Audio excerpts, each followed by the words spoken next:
Alright, what's up guys? Zolly Effect here, back at it again with another video, and today we have the 4K review of Inglourious Basterds by Arrow Video. Now this one in particular I was really excited for just because it's Arrow Video, and I personally never picked up the Inglourious Basterds 4K when it first came out a while back. So we're going to go over the video quality, the sound quality, and just give you my overall thoughts and opinions about this Arrow Video release. This movie is a 2K digital intermediate with a 2:3:9 aspect ratio, so you will have those widescreen bars. A lot of people were saying that this is the same exact 4K that they had released a while back. It is in fact the same 4K that released a while back. Now the good thing for me is I actually didn't own the movie, so this was like my first time experiencing it. Now the other thing I heard is that Arrow Video didn't really change too much in this release, but what they did do is like encode it differently or something like that. So maybe it provides a little bit more of a punch than the original, but from what I've heard it is the same exact thing. When I popped this bad boy in, I immediately noticed how saturated everything was, how much more pop there was with everything. Now the first time I saw this movie was actually on Blu-ray a long time ago, and I do not remember it being this vibrant. Just pops so much. All the greens were super vibrant. The sun, the highlights and everything was super bright with the HDR, and it just really popped. And I was really taken back about how just bright and vivid every single thing was in this release. And that first interrogation scene where they're sitting down, I really noticed a big difference in the pop of how like bright the sunlight was lighting the scene and everything. It was just like almost eye-scorching bright. Like the highlights in this movie are super bright. So if you have like a Samsung TV and you can like blast that backlight, you really get a lot of like just eye-searing blindness when it comes to the brightness in this movie. It really pops.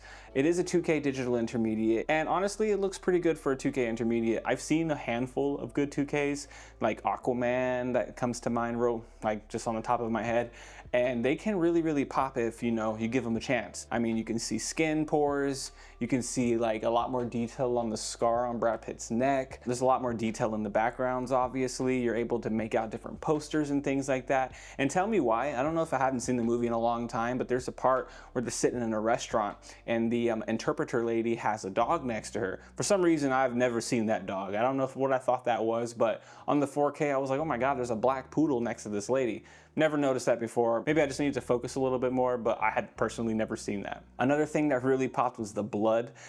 Super bright red. Anytime someone gets shot, it just really, you can really just see all the color in the blood. That looked really nice. When she's like preparing for the final scenes of the movie and she's putting on her red lipstick and her like red outfit, that stuff really pops. The reds are really bright. I would say this movie just has a really big uptick when it comes to color and detail. Not the sharpest movie out there. Again, it was shot on film, so there is like a slight amount of grain, but for the most part, I thought it looked really good. The other thing that I think is a real big plus is this is just a really bright movie. I hate when I get a movie and I like blast my backlight on my TV and it's just really not that bright. This movie is really bright. Overall, I really feel like the HDR is what you're getting out of this disc mostly. If you haven't had like a 4K of this one and you're upgrading from a Blu-ray, you can really look forward to HDR on this one, and the crispiness on the 2K is really not that bad. It is the same exact audio that was available on the Blu-ray, and yeah, it sounds really good. I wouldn't say that I had a lot of moments where I was like, wow, the sound design is really crazy on this one, but when it needed to pack a punch, it did. The bass was pretty good, the clarity was really good, I understood everyone's voices really nicely, and overall I just thought the audio was pretty good. Nothing to write home about, but it did the job, and also the music is really loud on this one too. I would say another good plus about picking this movie up is this Arrow Video packaging is just really nice. It's definitely a cooler way to have it, and they also pack this with a lot of special features. I mean, this thing is loaded with special features. It just goes on and on. It has so many. I haven't gotten a chance to check out the special features, but from what I'm seeing, this has a whole bunch of special features, and if some of these weren't included in the Blu-ray and they are in here, I would definitely recommend picking this bad boy up because man, it just has so many special features. They really took care of you when it came to the special features. I can really appreciate how Arrow Video designed this and everything, and I love that it's like a very chunky 4K box set.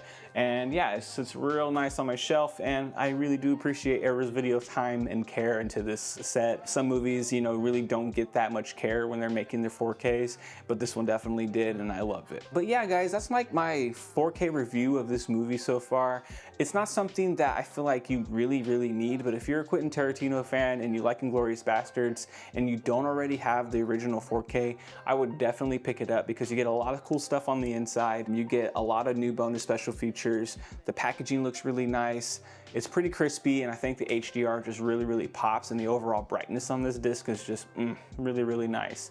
But yeah, that's my 4K review of Inglourious Basterds. Let me know down below if you guys picked it up or what were your thoughts on if it was just as good or even maybe slightly better than the original. From what I've heard, it's the same, but you know, just let me know down in the comments. And yeah, I'll see you guys on the next movie review. Deuces.